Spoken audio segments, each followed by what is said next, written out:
Okay, welcome back to Good Morning Boss. Okay, Carla, so ngayon yung next interview natin, syempre, yung mga phones natin gusto natin ingatan.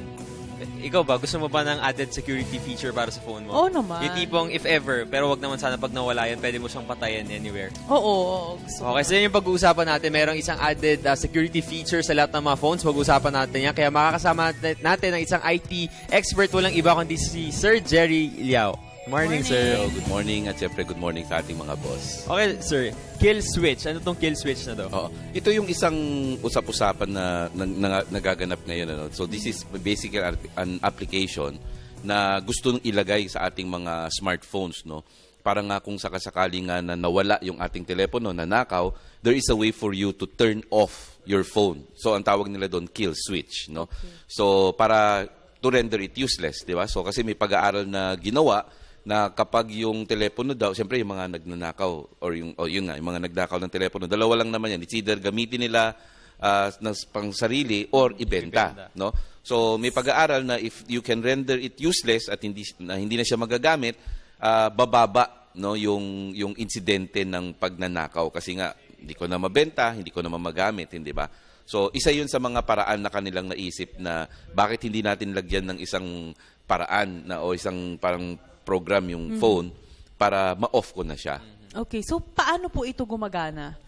Well, ang mangyayari dito, ang isang panukala is to make it parang mandatory na lahat ng telepono ng smartphone will contain one program that is yun nga, yung kaya mong patayin kahit na kaya mong i-off yung phone, kahit naka-off yung phone.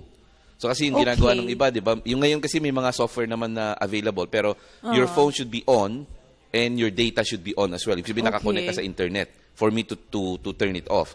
Itong kill switch na to, kahit naka-off yung phone mo, kahit walang wifi, walang data, pwede nating i-off yung telepono natin. So program po ito, hindi po ito application? Program or application na nandun sa phone mo na. So dalawang classes yan. No? Meron isang hard kill switch, tapos may isang soft kill switch. Yung hard kill switch, talagang useless talaga yan. Pag in-off ko yan, kahit ikaw pa mismo yung may-ari, hindi mo na siya ma-on. So it will render it para useless. Para maging dummy na lang yung phone Yes, wala na. Yung isang soft naman, may reactivation.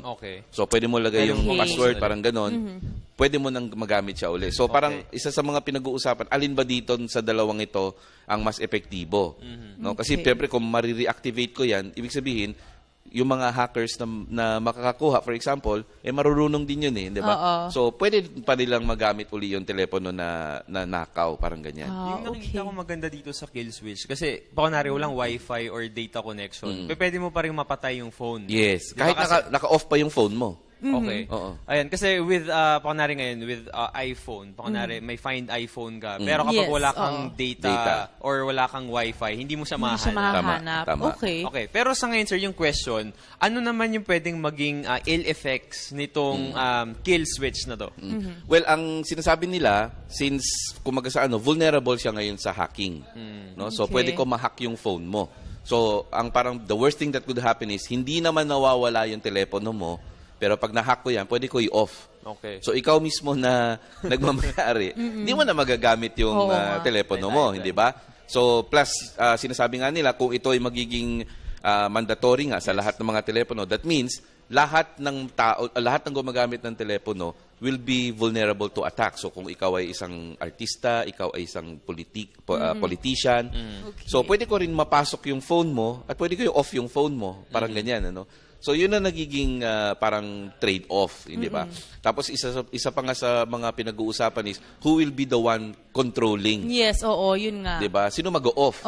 Diba? Lalo kung paano kunyari magnanakaw na yung phone mo, paano mo na siya ma-off? So, yun ang isang pinag-uusapan. Will it be the government? Will it be the telcos? O will it be the owner? No? Sino ang mag-off niyan? Parang ganyan. So, sir, hanggang kailan kayong usapan hinggil dito? Na po bang magsisimula agad? Kasi sa worldwide, pinag-uusapan na nga yan, kasi malaking ang parang pagtatalo. Tapos may business angle pa. Kasi alam mo sa ibang bansa, may phone insurance May negosyo yun meron na dito Meron din. Pero hindi ganun. Insured yung phone ko. Talaga? Siya lang naka-insure. Ako hindi. Pero ibig sabihin, it's a business, no? So parang sinasabi ng mga insurance companies, kapag merong mga kill switch na program na ganyan, then useless na yung insurance, di ba? Kasi pag yun nga, pag nawala, i-off ko na lang. Parang Yes. ganun. Ano? So, wala nang magpapa-insure. Parang ganun, di ba? Parang, so, yung insurance sector, medyo worried din. So, di ba? debate nga Okay. talaga siya. Oo. Saka Alright. yung process mismo ng pag-off, yung technology mismo, pinag-uusapan din yon. Okay, so Okay. yan, Carla, Ako, meron na tayong very nalaman na interesting. possible na added Oo. feature dito sa mga phones natin if Right. ever. Sana wag mawala, pero pwede mo siya patayan anywhere. Okay, sir, so thank you so much for Maraming your time. salamat. Maraming salamat. Maraming nalaman yung mga boss natin hinggil sa added security feature. Okay, so pero syempre, marami every month halos may mga bagong Yes. phones na lumalabas. At syempre, mas paganda ng paganda siya Yes. or palaki ng palaki pa na rin. May iPhone 6 na ngayon. If ever, sir, dun sa mga next na labas pa kunwari na iPhone 6, possible kaya na maipasok na yung tingin nyo? Actually, yung soft na kill switch nandun na no, sa iOS 7. Yun Find My iPhone. Talaga? Soft Find My kill iPhone. switch yun eh. Okay. Oo, pero yun nga, ang trade-off, kailangan online ka. Kung hindi mo ma-deactivate yan. Question lang, since kanina nga po sabi nyo, if ever po, hindi natin alam kung sino magkocontrol, ibig sabihin wala pa po siya dito sa Pilipinas? Wala pa. Wala pinag-uusapan pa. Even in Okay. other countries, may mga ilang bansa pa lang Wala. Okay, ang meron nag-i-implement nun. At sabi ko nga kanina kay Jules, bumaba ng 63% yung pagnanakaw. Okay, dahil doon. Dahil doon. Kasi nga, Maganda. wala nang useless na eh. Di ba? Oo. Kung bakit ko na nakawin yan kung kaya Hindi lang, mo nabubuksan. kung kaya naman mapatay, ibig sabihin. Tapos kung ako naman, ako yung bibili, Alright. pwedeng pagbili ko, gumagana pa eh. Di ba? Tapos Okay. biglang in-off. Yes. Okay. Di wala na rin, useless na rin. Ba't ko bibili yun? So, Alright.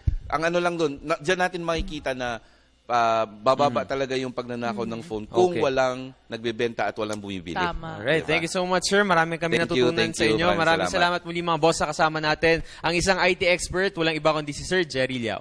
Thank you so much.